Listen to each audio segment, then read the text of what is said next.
नमस्कार प्रेक्षकांनो, मालिकेच्या आजच्या भागामध्ये आपल्याला पाहायला मिळणार आहे की या सर्व गोष्टी जेव्हा घडत आहेत तेव्हा मात्र चारुहास सरांनी एक पुढचं पाऊल टाकलेलं आहे अधिपतीचा संसार वाचवण्यासाठी.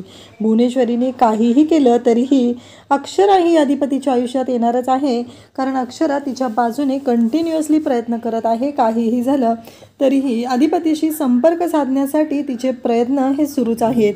परंतु इकडे आता शाळेमध्ये एक मोठा राडा झालेला आहे आणि भुवनेश्वरीने येऊन इकडे फुलपगारे सरांना सांगितलेलं आहे की ही शाळा जी आहे ती बंद करणार आहे. तेव्हा मात्र इकडे फुलपगारे सरांना खूपच टेन्शन आलेलं आहे. फुलपगारे सर खूप टेन्शनमध्ये आलेले आहेत, कारण त्यांना कळायचं बंद झालेलं आहे की हे सगळं काय झालेलं आहे. काहीही झालं तरी फुलपगारे सरांना कळत नाही आहे की आता निर्णय काय घ्यायचा, कारण फुलपगारे सरांचं असं म्हणणं आहे की जेव्हा ही शाळा बंद होईल तेव्हा कसं होईल. मी एक मुख्याध्यापक म्हणून कमी पडलेलो आहे. मग त्यांनी आता अक्षरा मॅडमना बोलवायला पाठवलेलं असतं. अक्षरा मॅडमना बोलवून घेतलं जातं आणि फुलपगारे सर हे बोलत असतात. अक्षराला म्हणत असतात की अक्षरा, मी चुकलो, मी कमी पडलो, ही शाळा वाचवण्यासाठी मी कमी पडलो आहे, मी काहीच करू शकलेलो नाही आहे. अक्षरा मला माफ कर. ह्या मुलांचं जे नुकसान होणार आहे, मुलांच्या परीक्षा तोंडावर आलेल्या आहेत. भुवनेश्वरी मॅडम आलेल्या होत्या आणि त्यांनी स्पष्टपणे सांगितलेलं आहे की शाळा बंद करायची आहे. तेव्हा अक्षरा म्हणते की काळजी करू नका सर, काही होणार नाही, आपण आहोत ना, आपण करूया प्रयत्न, असं अक्षरा इकडे फुलपगारे सरांना सांगत असते. त्याचवेळी फुलपगारे सरांना त्रास होऊ लागलेला असतो, त्यांना घाम फुटलेला असतो. मग अक्षरा जे पिऊन आहेत त्यांना बोलवते आणि तिचा मोबाईल आणायला होते आणि मग अक्षरा ॲम्ब्युलन्सला फोन करते आणि ॲम्ब्युलन्स बोलून घेते. इकडे अक्षराचे आई बाबा दोघंही विचार करत असतात. अक्षराची आई म्हणत असते की काय हे चाललंय, अक्षरा प्रेग्नंट आहे आणि तिच्या आयुष्यामध्ये हे कसलं वादळ येते, ह्या वादळाशी कसा सामना करायचा आहे, हा प्रश्न आईला पडलेला असतो. आई मात्र त्या विषयावरती बोलत असते. तेव्हा मात्र इकडे पाहायला मिळतं की बाबा म्हणत असतात की मला काय वाटतं माहिती आहे का, एकदाचा तो डिवोर्स होऊन जाऊ दे, आपण मदनला फोन करूया. मदन हा अक्षराला बाळासहित स्वीकारायला तयार आहे आणि एकदा का मदन आला की मग मात्र सगळ्या गोष्टी व्यवस्थित होणार आहेत, असं बाबांचं म्हणणं असतं. तेव्हा मात्र इकडे आई म्हणत असते की अहो असं काय म्हणताय तुम्ही, काहीही झालं तरी हे अक्षराचा निर्णय आहे तो. तेव्हा बाबा म्हणत असतात की आपला निर्णय चुकला, अधिपतींच्या बाबतीत आपण चुकीचं ठरलेलो आहोत, कारण अधिपतींना जराही काही वाटत नाही आहे, आपल्या मुलीच्या वाट्याला फक्त आणि फक्त दुःख झालेलं आहे, असं बाबांचं म्हणणं असतं. इकडे अधिपती आणि त्याचबरोबर ओंक्या बोलत असतात. ओंक्या म्हणत असतो की अधिपती, आता काही करून आपल्याला विचार करायला पाहिजे, तू असं नको करू, घाईघाईत निर्णय घेऊ नकोस. तेव्हा अधिपती म्हणत असतो की माझं ठरलेलं आहे, माझा निर्णय फायनल झालेला आहे, त्यांना जे हवं आहे ते मी देऊन टाकणार आहे. कारण ओंक्याने सांगितलेलं असतं की अक्षरा वहिनी फोन करत आहेत पण तुझा फोन लागत नाही आहे. त्यानंतर आपल्याला पाहायला मिळतं की चारुहास सर जे आहेत ते इकडे आता आलेले असतात, ते म्हणजेच आलेले आहेत अक्षराच्या घरी. तेव्हा अक्षराचे बाबा दारातच असतात. त्यांना मात्र खूप राग आलेला असतो. माझ्या मुलीसाठी तुम्ही काय केलेलं आहे, माझ्या मुलीसाठी तुम्ही काहीच केलेलं नाही आहे. जेव्हा वेळ होती, जेव्हा सगळं करायचं होतं तेव्हा मात्र तुम्ही माझ्या मुलीच्या पाठीशी उभा राहिलेला नाहीत, असं त्यांचं म्हणणं असतं. आणि आत्ता तुम्ही कशाला आलेला आहात.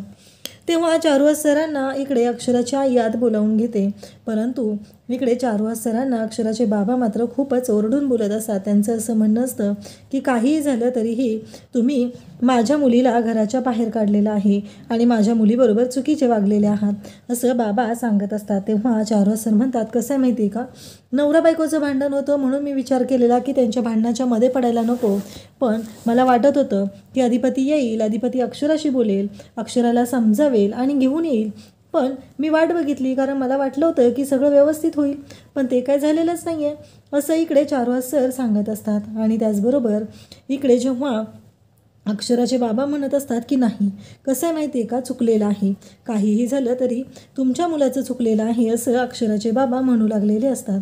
तेव्हा मात्र इकडे चारुहास सर म्हणत असतात की मान्य आहे मला, त्याचं चुकलेलं आहे, पण त्याला मला वाटत होतं की तो येईल तिला घ्यायला, पण तो आलेलाच नाही. पण इतके दिवस मला वाटत होतं की कधीतरी त्या दोघांमधलं सगळं सुरळीत होईल, सगळं सुरळीत होईल, या एका आशेवर मी थांबलेलो आहे. पण जर गोष्टी या थराला जाणार असतील तर मला निर्णय घेणं गरजेचं होतं, म्हणून मी आता आलेलो आहे. आणि माझ्या डोक्यात एकच सुरू होतं की काहीही झालं तरीही माझी सूनबाई घरी आली पाहिजे, म्हणून मी आत्ता आलेलो आहे.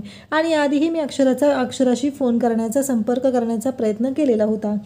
अक्षरा ही आता आमच्या घरची सून आहे आणि ती आमच्याच घरी येणार आहे असं ते बोलत असतात. इकडे अधिपती म्हणत असतो की मास्तरीनबाईंना जे हवं आहे ना ते मी देऊन टाकणार आहे, कारण त्यांचाच मला फोन लागत नाही, बाकी सगळ्यांचे फोन येतात, त्यांचं सगळ्यांशी बोलणं होतं. आणि असं म्हणून अधिपती तिथून निघून चाललेला असतो. तेव्हा मात्र इकडे अक्षरा अधिपतीला फोन लावण्याचा प्रयत्न करत असते. पण अक्षरा जेव्हा फोन लावण्याचा प्रयत्न करत असते तेव्हा मात्र अधिपती इकडे ओंकार फोन उचलत नाही आणि नंतर ओंकार फोन उचलतो. आणि त्यासोबतच इकडे ती सांगते की फुलपगारे सरांना ॲडमिट केलेलं आहे ना, त्यामुळे हे सगळं घडलेलं आहे असं ती सांगत असते. त्याचबरोबर ती सांगते की जेव्हा होईल तेव्हा बोलणं होईल. आणि इकडे तिचं असं म्हणणं असतं की काही झालं तरी कॉन्फरन्स कॉलवरती आपण बोलून घेऊया असं ती ओंक्याला सांगत असते. जेव्हा अधिपती येतील तेव्हा माझ्याशी बोलायला सांगा. फुलपगारे सरांची तब्येत कशी आहे असं हे ओंकार विचारत असतो. आणि अक्षरा मात्र सांगत असते की आता ते ठीक आहेत, खूप मोठा प्रॉब्लेम झालेला होता. हे सगळं बोलणं सुरू झालेलं असतं. ओंक्या म्हणतो की वहिनी काळजी करू नका, कारण अधिपतीला पण तुमच्याशी बोलायचं आहे आणि मी नक्कीच तुमची त्याच्याबरोबर भेट घडवेल आणि त्याच्यासोबत बोलणं करून देईल असं स्पष्टपणे आता इकडे ओंक्याने ही सांगितलेलं असतं. तेवढ्यातच त्यांच्या शाळेचे जे शिपाई असतात त्यांना मात्र खूपच टेन्शन आलेलं असतं. सरांची तब्येत ठीक होईल ना, सरांना काय झालं असेल. अक्षरा म्हणते की काळजी करू नका, सगळं व्यवस्थित होईल आणि सर व्यवस्थित होतील असं तिचं बोलणं असतं. ओंक्या मात्र म्हणत असतो की काही झालं तरीही अधिपतीला मला समजावं लागणारच आहे. आणि मग सरांना असं का झालेलं आहे, आता काय होईल, आपण त्यांना भेटू शकत नाही का, अशा शंका ते जे शिपाई आहेत त्यांच्या मनात चाललेल्या असतात. आणि त्याचबरोबर इकडे चारुहास सर अक्षराच्या बाबांना समजवत असतात. पण अक्षराचे बाबा म्हणत असतात की अधिपतीने ते जे लव्ह लेटर पाठवले ना डिवोर्स पेपरचं, त्याच्या आधी विचार करायला पाहिजे होता. त्यांनी डिवोर्स पेपर पाठवलेले आहेत आणि तुम्ही काय म्हणताय की सगळं व्यवस्थित होणार आहे. कधी व्यवस्थित होणार आहे सगळं, काहीही झालं तरीही अजून कोणतीच गोष्ट सुरळीत झालेली नाही आणि कोणतीच गोष्ट व्यवस्थित झालेली नाही, हे सगळं बोलणं चाललेलं असतं. आणि त्याचबरोबर ते म्हणत असतात की काही झालं तरीही अक्षराला आम्ही पाठवणार नाही. तुमच्या घरात येऊन काय मिळणार आहे, फक्त आणि फक्त अपमानच मिळणार आहे आणि त्या अपमानाचाच त्रास होणार आहे. आणि माझ्या मुलीला पुन्हा ते दोघंजण घराबाहेर काढायला रिकामे, तुम्ही आत्ता घेऊन जाईल हो, असं अक्षराच्या बाबांचं म्हणणं असतं. पण चारुहास म्हणत असतात की तसं काही नाही आहे. त्यानंतर आपल्याला पुढील भागामध्ये पाहायला मिळणार आहे. आजी म्हणत असते की आता अधिपती काळजी करू नको, जादूगार गेलेला आहे. अधिपती म्हणतो कोण जादूगार. तेव्हा ती सांगते की तुझे बाबा गेलेले आहेत सुनबाईला आणायला.